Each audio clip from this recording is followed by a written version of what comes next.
Au nom du Père et du Fils et du Saint-Esprit. Évangile de Jésus-Christ selon saint Matthieu. En ce temps-là, Jésus disait à ses disciples, « Vous avez appris qu'il a été dit, tu aimeras ton prochain, tu haïras ton ennemi. Eh bien, moi je vous dis, aimez vos ennemis et priez pour ceux qui vous persécutent, afin d'être vraiment les fils de votre Père qui est aux cieux. Car il fait lever son soleil sur les méchants et sur les bons. Il fait tomber la pluie sur les justes et sur les injustes. En effet, si vous aimez ceux qui vous aiment, quelle récompense méritez-vous? Les publicains eux-mêmes n'en font-ils pas autant? Et si vous ne saluez que vos frères, que faites-vous d'extraordinaire? Les païens eux-mêmes n'en font-ils pas autant?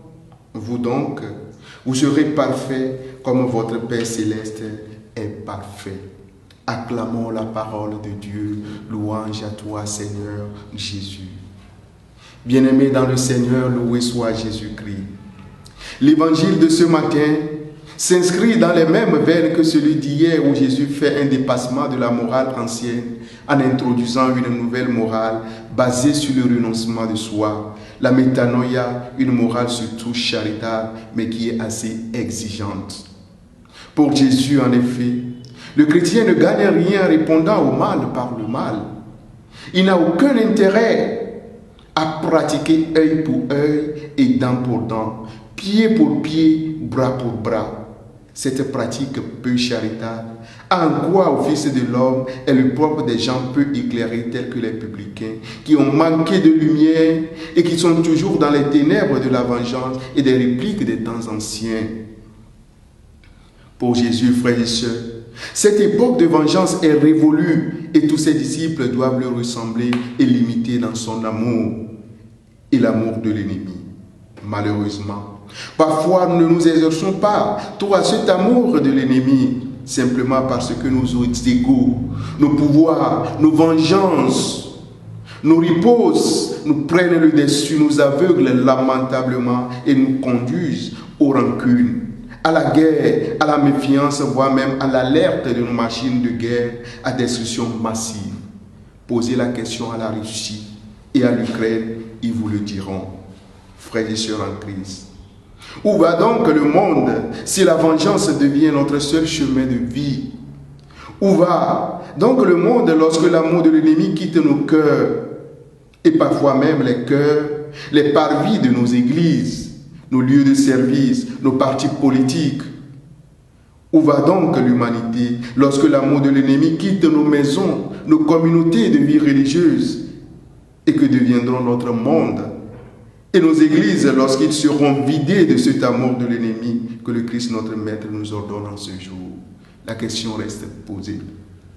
Bien-aimés dans le Seigneur, il n'est pas certes facile ou alors évident d'entourer d'amour et d'affection ceux et celles qui en veulent à notre vie. Posez la question à certains politiciens de vos pays. Ils vous diront pourquoi ils se déplacent à chaque fois et toujours avec une même chaise et un même micro en public. Il faut savoir, certes, se sauver lorsque l'on arrive encore aux genoux. L'ennemi n'est pas un ami, dit-on. Et par conséquent, la prudence s'impose, mais de grâce. Il n'est pas non plus une bête de somme qu'il faut chercher à éliminer comme s'il n'avait pas de dignité. Autrement, comme disciples du Christ, nous ne faisons rien d'extraordinaire, rien de tout. Ce que le Christ nous apprend, c'est l'amour de l'ennemi. Et nous l'a même démontré en faisant briller son soleil aux bons et aux méchants. Le Dieu de Jésus-Christ est un Dieu d'amour miséricordieux pour le bon et pour le méchant. Et il ne peut en être autrement, sinon il cessera d'être Dieu. C'est cet amour qu'il nous apprend aussi vis-à-vis de l'ennemi. Rappelez-vous de l'acte de David lorsque Saül le fut livré. Rappelez-vous de l'acte de pardon de Joseph envers ses frères qu'il avait vendus. Et celui de Jésus lui-même envers ses détracteurs. Mes chers, il nous faut démarquer des païens et des fils de ce monde, toujours prêts à rendre le coup, sans quoi nous ne faisons rien d'extraordinaire et par conséquent, nous n'avons pas de leçon à prêcher. Bien-aimés du Seigneur, si Jésus a élevé le bar de sa morale très haut, c'est simplement parce qu'il nous veut saints et parfaits. Certes, à moins que nous nous éloignions aveuglément de la réalité humaine, il n'est pas facile de devenir parfait comme Dieu l'est. Mais en même temps, il n'est pas non plus impossible d'y parvenir. Si le Christ nous en adjure, c'est qu'il nous fait confiance à y parvenir. Et cela non pas dans les grandes choses, mais dans nos petites actions, dans nos petits gestes de charité, dans nos petits efforts de tous les jours, en vue de la conversion. Que Dieu lui-même nous y aide. Donne ta vie à Dieu.